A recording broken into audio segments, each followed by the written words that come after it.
Hello there, runners. It's Manny again, and I got a lot of information to cover, and plus a training tip at the end. We had a couple of things that dropped that were really cool. One that was a little bit smaller. Another one was the medal reveal for the Halloween, the RunDisney Halloween, which is coming up in a few months. But before we get started on all that, please continue to subscribe. Hit that subscribe button if you haven't already.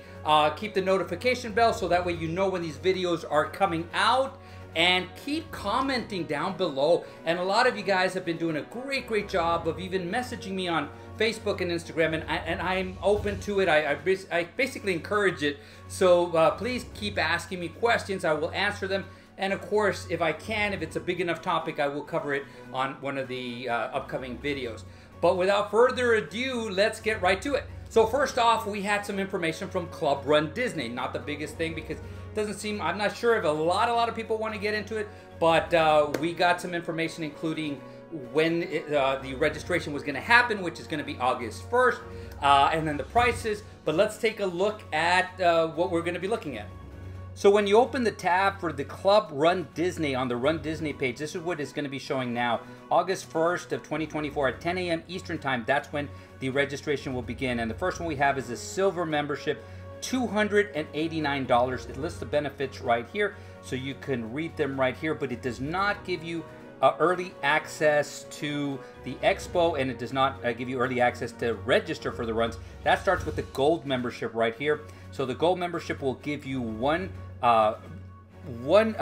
access to register early, and it'll give you early access to the expo. So that's one of the benefits of running this one and it's going to include everything that's on the silver one, but it's a little bit pricier. Now for platinum, $993, it's going to include 2 registrations instead of 1, and then of course in the expo you will actually have a special bib pickup place. You will have a little lounge area. You will have an upgraded corral placement. So this is going to be something that some people might look at. This is somebody who does basically all the runs. If you look at it here, though, it says it tells you when it runs. It starts January 1st, 2025, all the way to December at the end of the year. But it's going to be early access to the expos for the 2025 season. And it's going to be early registration for the 2026 season. So you can see this right here, right now. So the only way that you're basically going to be able to get in early to the expo at the 2026 season is to renew, from what I can read here. Let's just look to make sure over here. It gives you a little bit of the asterisks are down here. Now the only other one thing that I did find out is now it seems like starting soon, it might even be with this registration, where they are going to link your registration to your RunDisney account. So if you already have a RunDisney account, you're going to have early access registration there instead of an email link. So I'm not sure what you guys think about any of that, but the only thing that really bugs me a little bit is that if you sign up, you get to go into the expo early, or the merchandise part of the expo early for all of 2025, and you register early for 2026, which means if you register for 2026 during 2025, that means you're not going to be able to go into the expo early unless you renew. I think that's something they got to fix. Not sure how they can do it because it's going to go from one calendar year to another calendar year. So part of it is going to be in one year, the other part's going to be in the other year. But it doesn't make sense to me. I think that's going to drive some people crazy. Some people that say, hey, I'm going to do a lot of stuff this season, and so I'm going to do it now, but then later on I'm not going to renew. And then all of a sudden when they get to go to the races, they don't get to go to the expo early. And it would really bother me if I had to renew on a regular basis. So that's the only thing that I can see that I not like. So the medal reveals came out for the RunDisney Halloween run, which is coming this September. So let's take a look at the medals. So first we have the 5K, which is just a basic Chip and Dale. Nothing special about this one. 10K looks awesome. It looks like it's like a knocker on the door for the Haunted Mansion 10K. Sanderson Sisters look awesome. It's just a standalone, just front-facing medal. And then this one with Jack Skellington, it's this middle spinner. Not sure what's going to be on the other side. And of course we have the Kids Run, which is kind of like a hard rubber one. So basically I was wrong on all of them, and I was majorly wrong on the 10K. I wish, and I still wish they would have done some kind of light up, but I like that little knocking effect. I think that was really, really cool. I like the medals. I think they're a little bit simpler. Sometimes simpler is better, and they had been trying to outdo themselves throughout the years. Now all of a sudden they went back to, with the exception of basically one, the rest of them were simpler. The challenge medal was a little bit, you know, different too, because it does have the spinner, but it's in the middle. It's not the complete thing. So what are your thoughts? Did you like the medals? Did you not like the medals? I know I was interacting with a few people, and the majority said they liked the 10K medal, but some of you guys said that you didn't like it, and I understand. I completely understand this. And I said, you know, maybe looking at it up close is going to change your mind. And so but we're going to be able to see those in about 3 months. So now we're going to go for another training video, and it's going to be something that's very personal to me because I have gone over 200 pounds, and my bed running weight is about 175, maybe even a little less than that. So I kind of made sure that one of my goals coming up for this upcoming season is to lose this body weight, especially now that I have made a commitment to the Dopey Duo, my Run Disney friend Jonathan, Jolly Jonathan I should say. And so I want to be in good shape just to make sure that we have an amazing and magical journey. So coming this January, it's going to be during the Dopey, obviously the Dopey Duo. So I was going to do a little bit of a run, and during that run I was going to give you some information that I have gathered over the years about, you know, what the benefits are about losing weight, and more specifically body fat for runners. And so let's go ahead and take a run. So with that, this is going to be the second video I'm going to be recording about how to improve your running, and of course keep me accountable with my mileage. I'm going to only do a couple miles today, but we're going to record and we're going to talk about what the benefits are losing some body fat. Now, if you notice, I'm going to try to stick to this. Don't worry about thinking about weight loss. What you want to do is think about body fat loss. You want to lose your body fat, weight. It's good if it comes down, but you want to keep your muscle weight. You want to keep your bone density, so forth and so on. So I'm going to give you a couple of tidbits about it, then some ways you can do it, and then my experiences.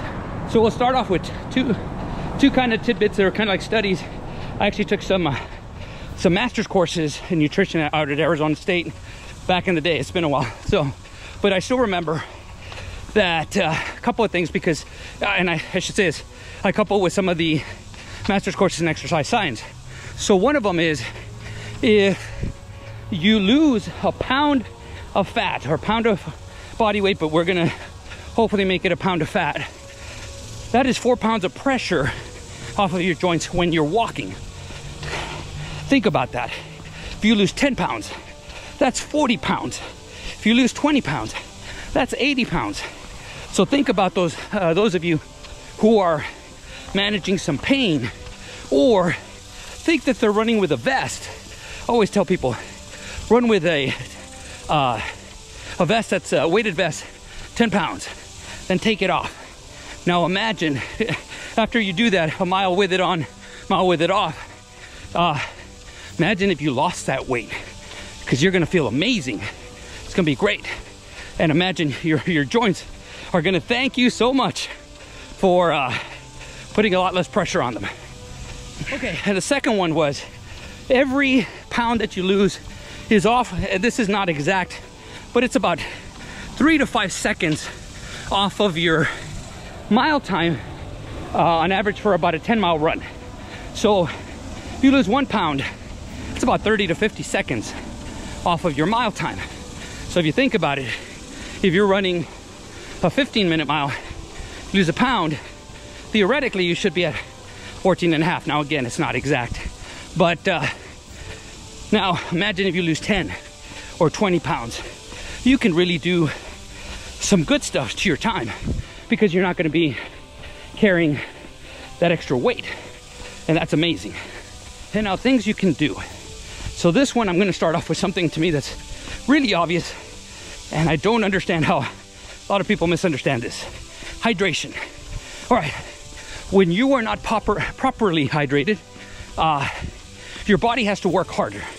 So just for the heart to pump, it has to work harder. Fat metabolism, okay? The protein synthesis for the muscles, it has to work harder to do these things.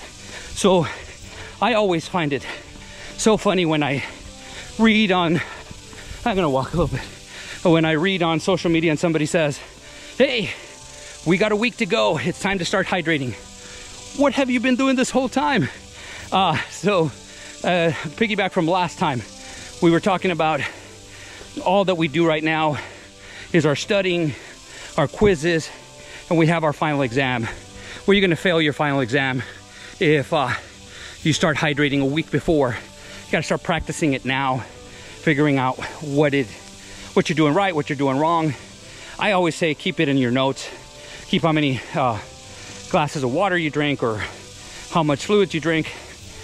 And I think that's one of those things that can help, because remember I said it helps with fat metabolism, and you want to give your body as much advantage as you can. So the second thing I was about to allude to is nutrition, food intake. So when you're training for something like this, you really should stay away from processed foods, which includes fast foods, includes